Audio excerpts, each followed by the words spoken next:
जय हिंद मित्रांनो, आज तुमच्यासाठी एक नवीन टॉपिक घेऊन आलो, घड्याळ. हा रिझनिंगचा टॉपिक आहे. रिझनिंग मध्ये विचारलं जातं आपल्याला घड्याळ. त्या घड्याळामध्ये काय विचारतात, तास काटा आणि मिनिट काटा याच्यामध्ये अंशात्मक कोण विचारलं जाते. अंशात्मक कोण म्हणजे 7:30 झाले असता एका घड्याळीत, त्याच्यामध्ये तास काटा आणि मिनिट काटा या दोघांमध्ये किती अंशाचा कोन बनेल, किती अंशाचा अँगल बनेल, यावर आधारित बरेचसे प्रश्न विचारतात. या सर्व प्रश्नांचा आज जे काही तुम्हाला उत्तर भेटणार आहे. कशा पद्धतीने काढायचं बघा. तर मग आज तर मी त्यामधला पहिला टाइप घेतलाय, घड्याळाचा तास काटा आणि मिनिट काटा यांच्यामधील कोन काढणे. म्हणजे घड्याळाचा तास काटा आणि मिनिट काटा याच्यामध्ये किती अंशाचा कोन असेल ते काढणे. तर पहिला स्क्रीनवर तुमचा प्रश्न बघा. 4:48 घड्याळातील तास काटा आणि मिनिट काटा यांच्यामध्ये किती अंशाचा कोन होईल, अशा पद्धतीने प्रश्न विचारला. जेव्हाही कधी आपल्याला अंशात्मक कोन काढायचा आहे तर एक फॉर्म्युला लक्षात ठेवा, 60H - 11M आणि भागेला करत 2. तर H आणि M हे काय भानगड आहे तुम्ही म्हणाल, H आणि M ची काय भानगड आहे. तर H चा अर्थ होते तास, तास काटा, आणि M चा अर्थ होणार मिनिट काटा. M चा अर्थ काय होणार, मिनिट काटा. तर तास काट्याची काय पोझिशन आहे आणि मिनिट काट्याची काय पोझिशन आहे ते लक्षात घ्यायचं आपल्याला. आता प्रश्नामध्ये जर पाहिलं तर H ची किंमत किती होणार, 4, आणि मिनिटची किंमत किती होणार, म्हणजे M ची किंमत किती होणार, 48. तर आता या फॉर्म्युलामध्ये किंमत ठेवा. लिहिले 60 गुणिला H आहे, H म्हणजे किती, 4, -11 गुणिला M म्हणजे किती आहे प्रश्नात, 48, आणि भागेला करा 2. बस आपलं आता उत्तर तयार होऊन जात आहे. 6 चौक किती होता, 24, हा 0, -11 गुणिला 48, 11 8 88 ची 8, आजचे आले 8, 11 चौक 44, 44 आणि 8 किती होतात, 52. आता आपल्याला 528 मधून 240 मायनस करायचे आणि नंतर 2 ने भाग द्यायचा आहे. 2 ने काय करायचं आहे, भाग द्यायचा आहे. बस एवढं आपलं उत्तर राहणार. तर 528 मायनस करून घ्या 240, या दोघांची वजाबाकी केली. 8 मधून 8 मधून 0 मायनस झाला 8, तर 12 मधून 4 मायनस झाले तर 8, हातचा परत दिला. 5 मधून 3 मायनस झाले किती राहतात, 2. तर बरोबर आलं आपलं उत्तर 288, आणि 288 भागेला करा 2. तर 288 ने जर 2 ला भाग दिला तर उत्तर किती येते बघा, 2 1 2, 2 1 2, 2 चौक 8, परत 2 चौक 8, म्हणजे जे काही फायनल उत्तर राहणार किती येणार, 144 डिग्री. 4:48 तास काटा आणि मिनिट काटा याच्यात किती अंशाचा कोन तयार होईल, 144 डिग्रीचा कोन तयार होईल. ठीक आहे, हा एक प्रश्न झाला. पुढे चला. आता पुढचा प्रश्न, 5:15 घड्याळातील तास काटा आणि मिनिट काटा यांच्यामध्ये किती अंशाचा कोन होईल, यांच्यामध्ये कोन कितीचा असेल, यांच्यामध्ये कोन कितीचा असेल. तर सूत्र तेच लागणार. आपला प्रश्न काही बदललो त्याच्यामध्ये 60H लक्षात ठेवायचं, सूत्र तेच असणार. 60H - 11M भागेला करायचे 2. तर 60H ची किंमत किती आहे, इथं 5, आणि मिनिटाची किंमत किती आहे, M ची किंमत आहे 15. आता थोडं फास्ट करण्याचा प्रयत्न करा. 60 गुणिला 5 -15 गुणिला 11 आणि भागेला करा 2. तर 60 गुणिला 5 म्हटलं तर किती होणार, 300, -11 गुणिला 15 म्हटलं किंवा 15 गुणिला 11 म्हणा तर 15 1 15 5, हातचा आला 1, 15 1 15, 15 ने किती होता, 16. 300 मधून 165 मायनस भागेला करायचे 2. तर 300 - 165, 10 मधून 5 मायनस झाले तर 5, हातचा परत दिला. 10 मधून 7 मायनस झाले तर 3, हातचा परत दिला, हातचा परत दिला. तर 3 मधून 2 मायनस झाले तर 1, भागेला किती येणार, 2. आता 2 ने जर 135 ला भाग दिला, 2 1 2, 2 सख 12, खाली राहणार 1, 2 7 14, खाली राहणार 1, दिला पॉईंट, घेतला 0, 2 5 10. तर 137.5 अंशाचा कोन बनेल. 5:15 घड्याळाच्या दोन्ही काट्यामध्ये 137.5 अंशाचा कोन तयार होईल. 37.5 आहे नाही इथं का, लक्षात ठेवा. 37.5, 37 पॉईंट नंतरची ते नंबर टाईप नाही झाला आहे तिथं बघा. 37 पॉईंट आपल्या प्रश्नाचं काय राहणार, उत्तर राहणार. आगे वढाव बघा, वाचा प्रश्न.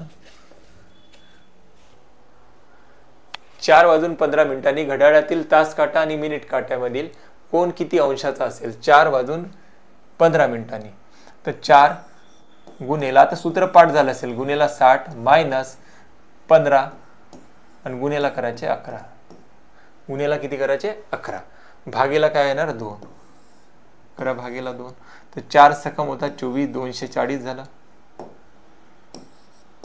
मायनस 15 गुन्हेला 11, तर 11 गुन्हेला 15 म्हटलं तर काय होते 15 5 15 1 15 हातचाला 1, 15 1 15, 15 ने किती होता 16, 165 भागेला 2, तर 240 मधून 165 मायनस करायचे, तर 10 मधून 5 मायनस झाले तर 5, हातचा परत दिला, 14 मधून 7 मायनस झाले तर 7, हातचा परत दिला, 2 मधून 2 गेला 0, भागेला करायचे आहे 2, तर 75 भागेला 2 म्हटलं तर किती येणार 37.5, 37.5 अंशाचा कोन तयार होईल. तर 4 वाजून 15 मिनिटांनी 37.5 अंशाचा कोन तयार होईल दोन्ही काट्यांमध्ये. ठीक आहे. आगे एका घड्याळात दुपारचे 3:30 वाजले आहेत, तर तास काटा आणि मिनिट काटा यामध्ये किती अंशाचा कोन तयार होईल.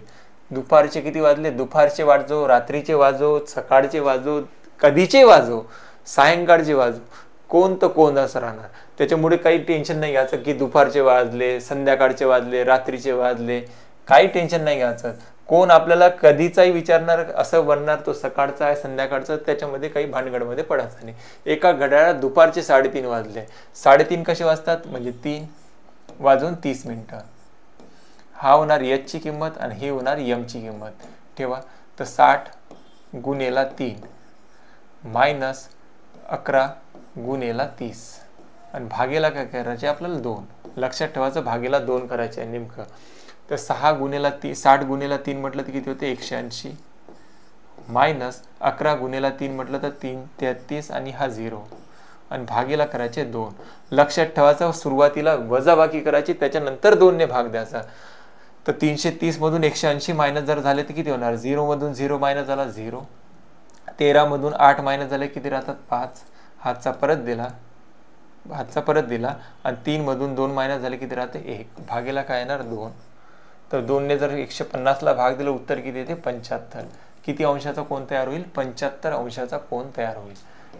किती वाजता, दुपारी 3:30 वाजता. दुपारचे म्हणा, रात्रीचे म्हणा, कधीचेही म्हणा, तर किती अंशाचा कोन तयार होईल, 75 अंशाचा कोन तयार होईल. लक्षात ठेवायचं. प्रश्नामध्ये कन्फ्यूज करायसाठी दुपार, संध्याकाळ, रात्र असं काहीतरी दिलं. आता त्यामधलाच एक दुसरा प्रकार आहे टाईप नंबर 2, घड्याळातील आरशातील प्रतिमे वेळ काढणे. आता समजा जर घड्याळात एखादा काहीतरी टाइम लागला असेल, समजा उदाहरणार्थ 4:30 वाजले आहे, जर त्या घड्याळाच्या समोर आरसा जर ठेवला तर त्या आरशात किती वाजले दिसणार, अशा टाईपचे प्रश्न विचारले जातात. बघा प्रकार, प्रश्न वाचा तुम्ही. 6 वाजून 15 मिनिटांनी घड्याळातील आरशातील प्रतिमेत किती वाजले दिसेल.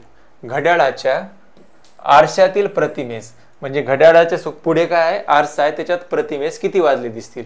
कधी लक्षात ठेवा, जेव्हाही आरशातले प्रश्न विचारतात तर त्याला 11:60 मधून मायनस करायचा. 11:60 मधून मायनस करायचा. 11:60 म्हणजे 11 तास आणि हे 60 मिनिटं, बरोबर ना. त्याला टोटल किती होणार, ह्यातही हा टाइम किती आहे 12 तासाचा. टोटल किती झाले 12 तास. या 12 तासाला आपण लिहायचं 11:60. 11 तास कंप्लीट 60 मिनिटं. त्याच्यामधून ही मायनस करायची, जी काही घड्याळात वाजलेला टाइम आहे तो मायनस करायचा. तर 11:60 मधून 6 वाजून 15 मिनिटं ही टाइम मायनस करा, तर किती राहणार. तर 60 मधून 15 मायनस झाले किती राहतात 45 आणि 11 मधून 6 मायनस झाले किती राहतात 5. तर आपल्या घड्याळ जर आरशात पाहिली तर 5 वाजून 45 मिनिटं हा वेळ दिसणार. तर 5 वाजून 45 मिनिटं ही आपल्या प्रश्नाचं बरोबर उत्तर राहणार. ठीक आहे, बघून घ्या एकदा. आगे, घरातील एका भिंतीवरील घड्याळात 3 वाजून 25 मिनिटं झाली असतील तर घड्याळासमोरील आरशातील प्रतिमा किती वेळ दाखवेल. तर आरशातील प्रतिमा जेव्हा विचारलं आपल्याला, बरोबर आपण काय करायचं की 11:60 मधून तो टाइम मायनस करून टाकायचा, जो काही ओरिजिनल टाइम दिला आहे तो. 11:60 मधून जर 3 वाजून 25 मिनिटं मायनस केले, 3 वाजून 25 मिनिटं मायनस करायचे. 10 मधून 5 मायनस झाले तर 5, हातचा परत दिला. 6 मधून 3 मायनस झाले तर 3, त्यानंतर 11 मधून 8 3 मायनस झाले किती राहतात 8. म्हणजे घड्याळात जर आरशात पाहिली तर 8 वाजून 35 मिनिटं ही वेळ दिसायला पाहिजे. तर घड्याळ जर आरशात पाहिली तर 8 वाजून 35 मिनिटं ही वेळ दिसणार. जर ओरिजिनल मध्ये 3:25 वाजले असेल तर ती घड्याळ आरशात जर पाहिली तर किती वाजले दिसणार 8 वाजून 35 मिनिटं. पुढचा, ठीक 8 वाजता आरशातील किती वाजले असतात. ठीक 8 वाजता आरशात किती वाजले दिसतील? टोटल टाइम आहे 11:60. आपण सांगितलं 11:60 मधून मायनस करायचे आहे, पण वाजले किती ते 8. इथे मिनिटं वगैरे दिली नाही आहे तर राहू द्या तसेच. सॉरी का,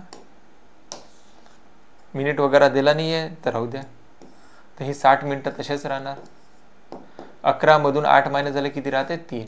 तर 3 हे एक पूर्ण तास आहे आणि हा 60 मिनिटं हा पण 1 तासच होणार.